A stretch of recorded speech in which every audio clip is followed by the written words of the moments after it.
কাফির বাড়ি যে পুড়িয়েছে, আমরা এটার চরম বিরোধিতা করতেছি। এই সময়ে অন্তত আমরা এই ধরনের বৈষম্য আশা করি না। এক ভাই জানতে চেয়েছেন যে রাতের অন্ধকারে কাফি নামক এক ভাইয়ের বাড়িতে আগুন দেওয়া হয়েছে।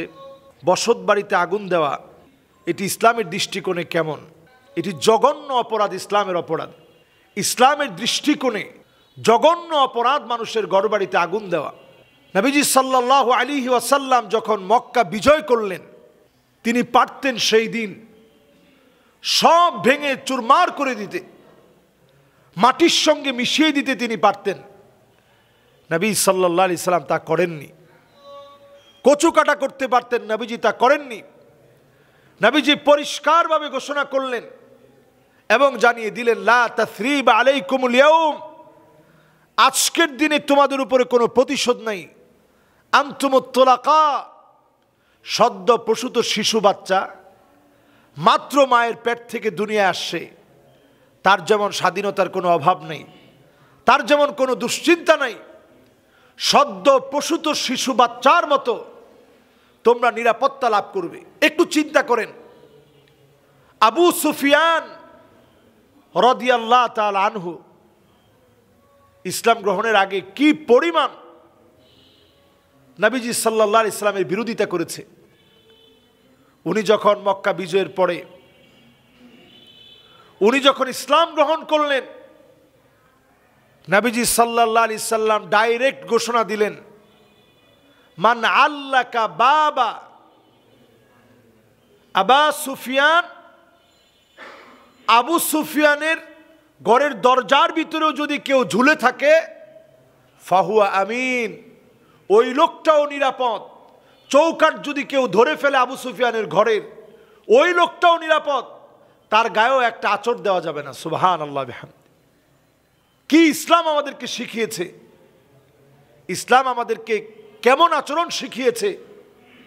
মক্কা বিজয়ের পরে পরিষ্কার নবীজি বললেন, আনতুমুত তুলাকা, তোমরা স্বাধীন, তোমাদের কোনো দুশ্চিন্তা করতে হবে না, পরাধীনতার কোনো ভয় তোমাদের নাই, কেউ তোমাদের উপর আক্রমণ করবে, জুলুম নির্যাতন করবে, এই ভয় তোমাদের পাওয়া দরকার নেই। একটু চিন্তা করে দেখেন। আর আমরা বাংলাদেশে এখন দেখতেছি এবং সামনে আরো দেখতে হবে বলে আমার কাছে মনে হয়, নবীজি আমাদেরকে বলছেন বিজয় পরবর্তী সময়ে 6টি বিষয় সজাগ থাকা লাগবে। আমি মিডিয়ার সামনে পরিষ্কার করে বলি, 5ই আগস্টের বিজয় স্থায়ী বিজয় হবে না যদি এই 6টা বিষয় আপনারা চিন্তা না করেন। বড় বড় অশ্বডিম্ব আমাদেরকে পেতে হবে। এর মধ্যে 1 নম্বরে নবীজি বলেছেন, ইমারাতুস সুফাহা, নির্বোধ কোনো ব্যক্তি সে যেন কোনোভাবে ক্ষমতায় আসতে না পারে। নির্বোধ কোনো ব্যক্তিকে ক্ষমতার মসনদে বসতে দেওয়া যাবে না। নবীজি সতর্ক করছেন, বিজয়ের পরে এটা আমাদের দায়িত্ব। 2 নম্বরে নবীজি বলছেন কাসরাতুশ শারত। এখন যদি আপনি নতুন করে বলেন যে আলেমরা মৌলবাদী, অমুকে মৌলবাদী, মৌলবাদীরা কিছু করতে পারবে না, এটাকে আরবিতে বলে কাসরাতুশ শারত। নতুন নতুন শর্ত জুড়ে দিয়ে মুসলমানদের অধিকারকে নষ্ট করা, এই কাজ যদি কেউ করে তাহলে বিজয় টিকবে না, বিজয় ধ্বংস হয়ে যাবে। 3 নম্বরে নবী আলাইহিস সালাতু ওয়াস সালাম বলেন বিয়াউল হক, টাকার বিনিময়ে বিচার বিক্রি হবে। অলরেডি আমাদের শুরু হয়ে গেছে। এখন প্রতিযোগিতা শুরু হয়েছে কে কয়টা মামলা দিতে পারে। আপনি মানুষের নামে যদি গায়েবী মামলা দেন, অনর্থক মামলা দেন, মিথ্যা মামলা দেন, আপনি জেনে রাখেন এই স্বাধীনতা বেশি দিন টিকবে না। এরপরে 4 নম্বরে নবীজি বলছেন ইস্তিগফাফাম বিদ্দাম, ঘরে ঘরে গ্যানোসাইড শুরু হবে, রক্তক্ষয়ী সংঘর্ষ হবে। বাংলাদেশে তো আমি এখন দিবালোকের মতো দেখতেছি, যেইভাবে চলতেছে এইভাবে যদি চলতে থাকে গৃহযুদ্ধ হবে এই দেশে। 5 নম্বরে নবীজি বলেছেন কাতিয়াতুর রহিম, আত্মীয়তার সম্পর্ক ছিন্ন হবে। রাতের অন্ধকারে একজন কাফি নামক একজন মানুষের বাড়ি আপনি কেন পুরাবেন? তার সাথে আপনার বিরোধ থাকতে পারে। বিরোধ থাকলেই তো আপনি একজনের ঘরবাড়ি ভাঙতে পারবেন না। বিরোধ থাকলেই তো আপনি কারো বাড়িতে আগুন দিতে পারবেন না। স্বৈরাচারের দোসর হয়ে যদি আপনি আগুন জ্বালান, আপনি পরিষ্কারভাবে জেনে রাখেন বড় ধরনের গ্যানোসাইড আমাদের দেশে হবে। এই যে টুকটাক বিচ্ছিন্ন ঘটনা, কোথাও একজন মেরে ফেলা, দুইজন মেরে ফেলা, তিনজন মেরে ফেলা, এগুলো ভয়াবহ পরিস্থিতির দিকে নিয়ে যাবে।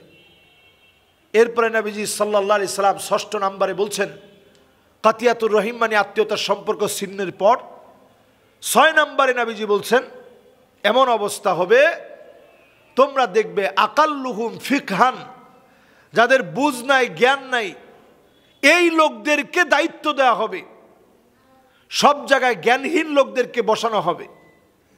এখন আপনি ক্ষমতার জোরে যদি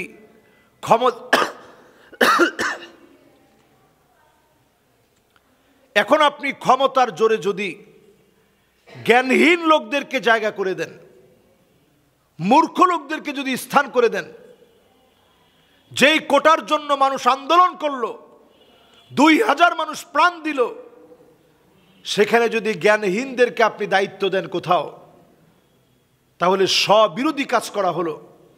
আল্লাহর আদালতের জন্য জবাবদিহিতার সম্মুখীন হতে হবে। দেশটা একটা ক্রাইসিস মোমেন্ট পার করতেছে। এই সময় আমি বলবো প্রত্যেকের সতর্ক হওয়া উচিত। আল্লাহ রাব্বুল আলামিন আমাদের প্রত্যেককে হেফাজত করুক, সকল রকমের মুসিবা থেকে আল্লাহ তাআলা আমাদেরকে হেফাজত করুক। আল্লাহর কাছে আমরা পানাহ চাই, আল্লাহ তাআলা যেন আমাদেরকে সকল রকমের বিপদ আপদ থেকে হেফাজত করে। কাফির বাড়ি যে পুড়িয়েছে, আমরা এটার চরম বিরোধিতা করতেছি। এই সময়ে অন্তত আমরা এই ধরনের বৈষম্য আশা করি না। দেশের পরিবেশ ঠিক রাখবেন এবং সূক্ষ্ম থেকে সূক্ষ্ম তদন্তের মাধ্যমে অপরাধীদেরকে চিহ্নিত করে তাদেরকে আইনের আওতায় আনতে হবে। আসসালামু আলাইকুম ওয়া রাহমাতুল্লাহি ওয়া বারাকাতুহু।